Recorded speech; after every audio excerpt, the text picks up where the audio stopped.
अस्सलाम वालेकुम viewers, hope you are well. आज आपके सामने एक बड़ी इम्पोर्टेंट वीडियो लेके आ रहा हूँ जिसकी ऑलरेडी बहुत डिमांड थी, वो है आइल्स। तो इसमें हम देखेंगे सबसे पहले आइल्स क्या है, आइल्स की कितनी किस्में हैं। देन हम देखेंगे कि कौन सी आइल्स आपके लिए सूटेबल है। एट द एंड हम देखेंगे कि आइल्स का फॉर्मेट क्या है। व्यूअर्स, अगर इन तमाम क्वेश्चन का आंसर्स आप जानना चाहते हैं तो वीडियो को आखिर तक ज़रूर देखिएगा। Let's start. व्यूअर्स, सबसे पहले हम देखते हैं कि आइल्स क्या है।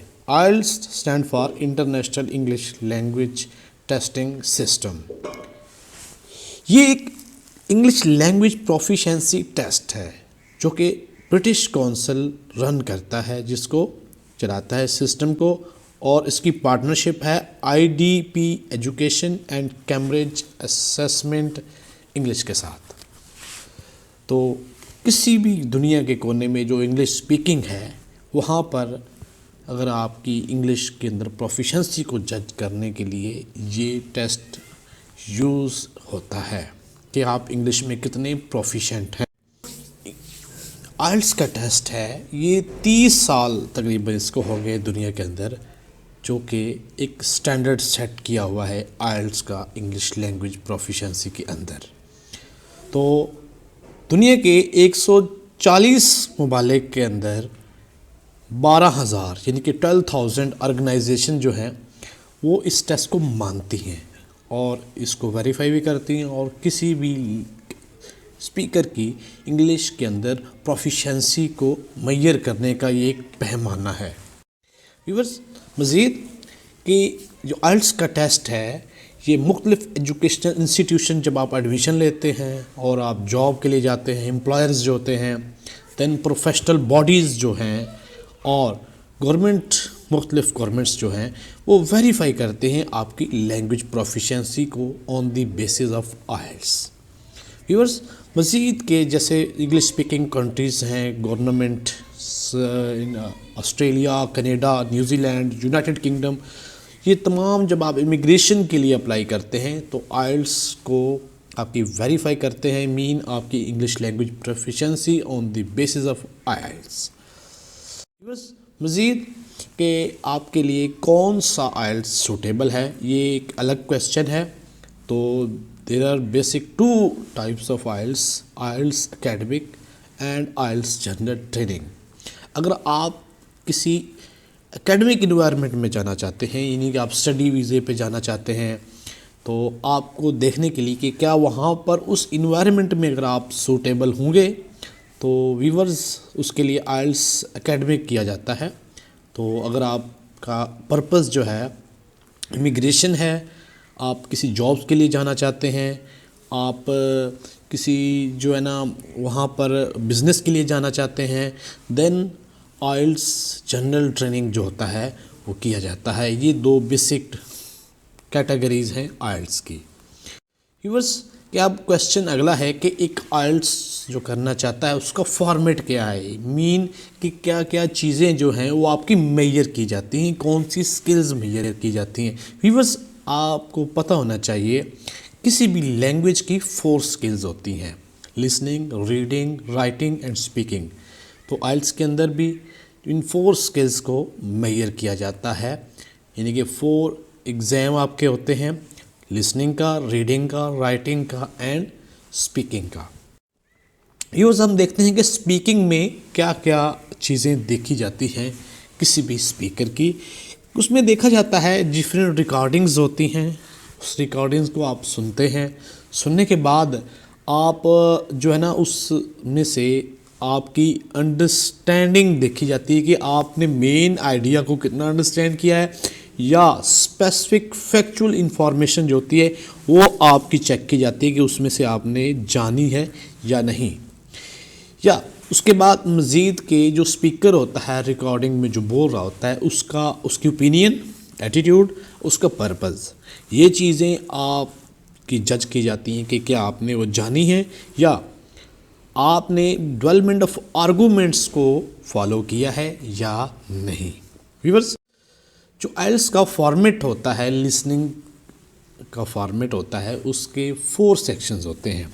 फर्स्ट सेक्शन जो है उसमें 10 क्वेश्चन होते हैं, जिसमें कि एक रिकॉर्डिंग चलती है और जिसमें जो कन्वर्सेशन होती है between 2 persons on social context, यानी कि एक सोशल इश्यूज़ के ऊपर या सोशल मैटर के ऊपर कोई भी रिकॉर्डिंग चलती है और fill in the blanks mostly होती हैं और उनको आपने फिल करना होता है।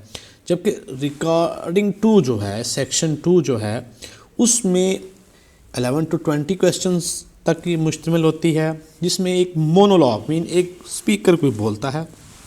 एवरीडे सोशल कॉन्टेक्स्ट में हो सकता है, मिसाल के तौर पर स्पीच अबाउट लोकल फैसिलिटीज़, किसी भी एरिए में पार्क के बारे में हो सकता है या कोई भी, तो ये दूसरा सेक्शन होता है। तो व्यूअर्स, जबकि थर्ड सेक्शन जो है ये क्वेश्चन 21 to 30 पर मुश्तमिल होता है और ये 2 या 3 पर्सनस के दरमियान में या 4 पर्सन भी हो सकते हैं कि एक कन्वर्सेशन होती है जो कि एजुकेशनल और ट्रेनिंग कॉन्टेक्स्ट में हो सकता है। मिसाल के तौर पर university tutor and student discussing an assignment के हो सकता है, या कोई समटाइम मैप्स भी होते हैं। व्यूअर्स, जबकि जो 4 सेक्शन है रिकॉर्डिंग 4 जो है, ये जो क्वेश्चन नंबर 31 to 40 पर मुश्तमिल होता है, इसमें एक मोनोलॉग मीन एक ही आदमी जो है लेक्चर्स दे रहा होता है किसी भी एकेडमिक सब्जेक्ट मैटर के ऊपर। जैसे यूनिवर्सिटी लेक्चर होता है तो उसमें आपको डिफरेंट ब्लैंक्स दी गई होती हैं, तो आपने वो ब्लैंक्स के अंदर स्पेसिफिक इंफॉर्मेशन जो होती है फिल करनी होती है। व्यूअर्स, ये था लिसनिंग फॉर्मेट। तो अब हम देखते हैं रीडिंग। जो सेकंड स्किल ऑफ लैंग्वेज है वो रीडिंग है। तो रीडिंग के अंदर जो एक रीडर होता है, जो भी इंग्लिश लैंग्वेज का स्पीकर होता है, उसका देखा जाता है कि वो जब उसने कोई भी पैसेज जब रीड किया है तो क्या उसको जर्नल सेंस ऑफ पैसेज समझ आई है, या उसको मेन आइडिया है, या डिटेल्स जो उस पैसेज में दी गई हैं, और उसकी अंडरस्टैंडिंग जो है से वो इन्फर मीनिंग करता है या नहीं, या वो writers opinion, attitude and purpose जो होता है उसको जानना होता है। उसके बाद आपने जो आर्गूमेंट्स की डिटेल्स होती है, डेवलपमेंट मतलब होती है कैसे कैसे आर्गूमेंट्स जो है राइटर्स जो है उस पैसेज में देता है, उसको फॉलो करना पड़ता है। व्यूअर्स, तो ये थी रीडिंग का पर्पस, यानी कि आप रीडिंग किस लिए करते हैं। तो व्यूअर्स, अब रीडिंग्स की 2 किस्में हैं, एकेडमिक रीडिंग्स, दूसरी होती है general training reading. Academic readings की वो रीडिंग्स होती हैं जो आप स्टडी के लिए अप्लाई करना चाहते हैं, या एकेडमिक इन्वायरमेंट के लिए आप आइल्स देना चाहते हैं, तब आपको एकेडमिक रीडिंग करनी पड़ती है। तो इसमें क्या होता है कि 3 लॉन्ग टेक्स्ट होते हैं, आपको 3 लें और आपके पास 60 मिनट्स होते हैं। इसी तरह से आपने कुछ जो क्वेश्चंस होते हैं वो किस किस्म के होते हैं, fill gaps in the passage और इन द टेबल, ये हो सकता है। उसके बाद match heading to written text to diagram और चार्ट्स, या कंप्लीट सेंटेंसेस आ सकता है। उसके अलावा give short answer to open questions भी हो सकते हैं, या answer multiple choice questions. Viewers, यानी कि इस तरह के क्वेश्चन मोस्टली रीडिंग्स में पूछे जाते हैं।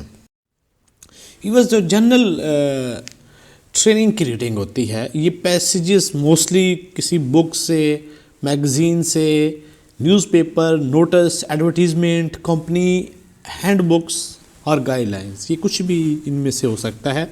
लेकिन ये डेली रूटीन यानी कि एवरीडे लाइफ सोशल कॉन्टेक्स्ट से मोस्टली रेलिवेंट होते हैं।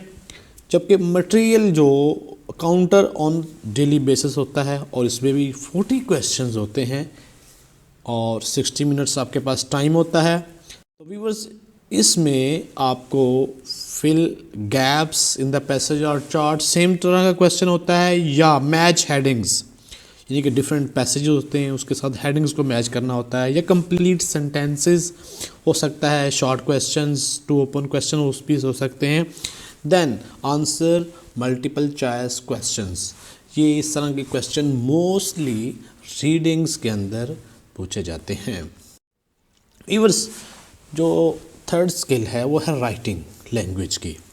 तो राइटिंग जो है ना वो बड़ी इम्पोर्टेंट है और स्टूडेंट मोस्टली इसको मुश्किल समझते हैं, जो क्योंकि राइटिंग्स में काफ़ी आपकी लैंग्वेज एक्यूरेसी चेक की जाती है। उसमें जो पहली चीज़ आपकी राइटिंग के अंदर के रिस्पॉन्स अप्रोप्रिएटली, यानी कि जो क्वेश्चन आपसे किया गया है, टास्क आपको दिया गया है, कि आपने उसको सही उसी के मुताबिक किया है या ऑर्गेनाइज्ड आइडियाज़, यानी कि उसके बाद दूसरी चीज़ जो होती है वो कि आपने आइडियाज़ को ऑर्गेनाइज कैसे किया है। जबकि थर्ड चीज़ है कि आपने ग्रामर और वोकैबुलरी को कितना एक्यूरेटली आपने इस्तेमाल किया है। ये राइटिंग्स के अंदर मेन रिक्वायरमेंट्स होती हैं जो कि राइटिंग स्किल में देखी जाती हैं। व्यूअर्स, जो एकेडमिक राइटिंग होती है उसमें 2 टास्क होते हैं। तो आपको राइट अ फॉर्मल स्टाइल, आपको यानी कि एक फॉर्मल स्टाइल के साथ आपको लिखना पड़ता है। जबकि टास्क 1 जो होता है उसमें आपको ग्राफ, टेबल, चार्ट्स कोई भी चीज़ में से दिखाई जाती है और आपको कहा जाता है कि उसको समराइज़ करें, उसको एक्सप्लेन करें, उस इंफॉर्मेशन को इन योर ओन वर्ड्स, यानी कि अपने अल्फाज में उसको समराइज़ कर लें, इंफॉर्मेशन दें या उसको अपने अल्फाज में डिस्क्राइब कर दें। जबकि टास्क 2 जो होता है उसमें एक ऐसे जो होता है, आपको एक प्रॉब्लम दिया गया होता है, उसके ऊपर आपने एक ऐसे लिखना होता है। व्यूअर्स, इसके 60 मिनट्स होते हैं। अगर आप अच्छा लिखना चाहते हैं तो आपको 20 मिनट्स, क्योंकि टास्क 1 छोटा होता है उसमें आप 20 मिनट्स स्पेंड करने चाहिए, जो स्टैंडर्ड टाइम है जो हमें ब्रिटिश काउंसिल भी रिकमेंड करता है। जबकि 40 मिनट्स जो होते हैं वो आपको टास्क 2 पे स्पेंड करने चाहिए ताकि आपका टाइम मैनेज हो सके। तो व्यूअर्स, इसी तरह से जो लेंथ ऑफ टास्क क्या होनी चाहिए ये अलग क्वेश्चन है। तो जो टास्क 1 है वो आपका 150 वर्ड्स तक होना चाहिए, ना इससे कम ना ज़्यादा, यानी कि इसके राउंड अबाउट होना चाहिए। जबकि टास्क 2 जो है वो 250 वर्ड्स तक होना चाहिए। तो ये है एकेडमिक राइटिंग की रिक्वायरमेंट्स ऑफ लेंथ के आपके कितना लिखना है आपने टास्क के बारे में। तो व्यूअर्स, जो सेकंड टाइप ऑफ राइटिंग जो है वो है जनरल ट्रेनिंग राइटिंग। इसके अंदर आपने 2 टास्क आपको दिए गए होते हैं, लेकिन ये जनरल इंटरेस्ट से रेलिवेंट होता है। पहले टास्क में क्या होता है कि लेटर्स कहा जाता है, लिखें आप, और आपको इंफॉर्मेशन जो होती है वो दी गई होती है विद एक्सप्लेनिंग द सिचुएशन, यानी कि आपको एक सिचुएशन दी गई होती है, एक्सप्लेन कर दी गई होती है और उसके ऊपर आपने एक लेटर लिखना है। और लेटर जो है वो पर्सनल, सेमी फॉर्मल या फॉर्मल किसी भी स्टाइल में हो सकता है जो आपको पूछा गया होता है। जबकि टास्क 2 में आपने लाइक एकेडमिक की तरह यहाँ पर भी ऐसे लिखना होता है जो कि किसी भी उन्वान के ऊपर हो सकता है। व्यूअर्स, जो जनरल ट्रेनिंग राइटिंग है उसमें भी 60 मिनट्स होते हैं। सेम टाइप, अगर आप टास्क 1 छोटा हो तो उसमें 20 मिनट्स स्पेंड करें, जबकि टास्क 2 जो होता है वो ऐसे बड़ा होता है, उसमें 40 मिनट्स तक आपने स्पेंड करने होते हैं। इसी तरह से टास्क 1 के same like academic 150 words length होनी चाहिए, रेंज होनी चाहिए वर्ड्स की, जबकि 250 वर्ड जो हैं टास्क 2 में होने चाहिए।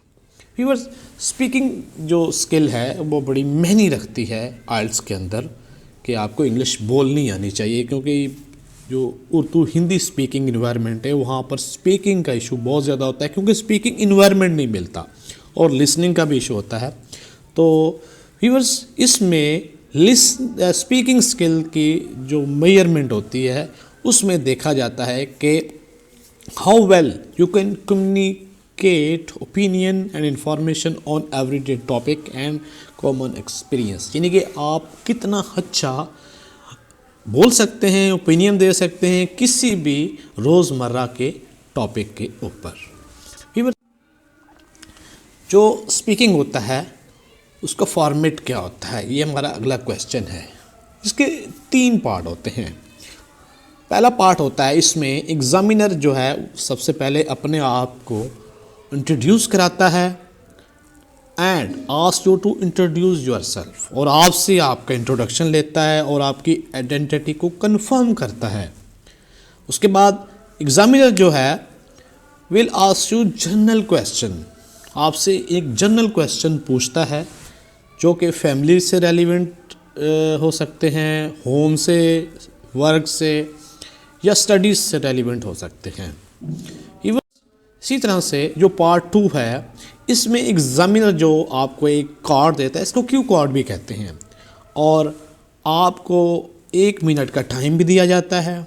उसके अंदर आपने उस टॉपिक जो आपको दिया जाता है, एक टॉपिक भी दिया जाता है, 1 मिनट भी दिया जाता है, उसमें से आप उस टॉपिक के ऊपर पॉइंट्स बनाते हैं।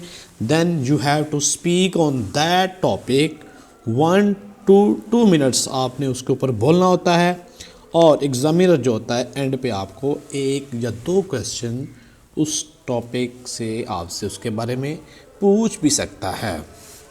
व्यूअर्स, जो थर्ड इसका पार्ट होता है, उसमें एग्जामिनर आपसे क्वेश्चन करता है पार्ट 2 जो आपको टॉपिक दिया गया होता है उससे रेलिवेंट। तो इस क्वेश्चन से आप जो है ना, these questions are designed to give you opportunity to discuss more abstract issues and ideas, यानी कि आपको मज़ीद आइडियाज़ जो आपने डिस्क्राइब किए हैं क्वेश्चन के ज़रिए से, जो एग्ज़ामिनर है वो आपसे पूछ सकता है। जो टाइमिंग होती है वो 11 से 14 मिनट तक मोस्टली ये आपका स्पीकिंग सेशन चलता है। व्यूअर्स, मैं उम्मीद करता हूँ कि आज की वीडियो आपको पसंद आई होगी। चैनल को देखते रहिए, इसको जो है ना सब्सक्राइब करें, लाइक करें, शेयर करें और बेल आइकन का बटन दबाना मत भूलिएगा। अल्लाह हाफ़िज़।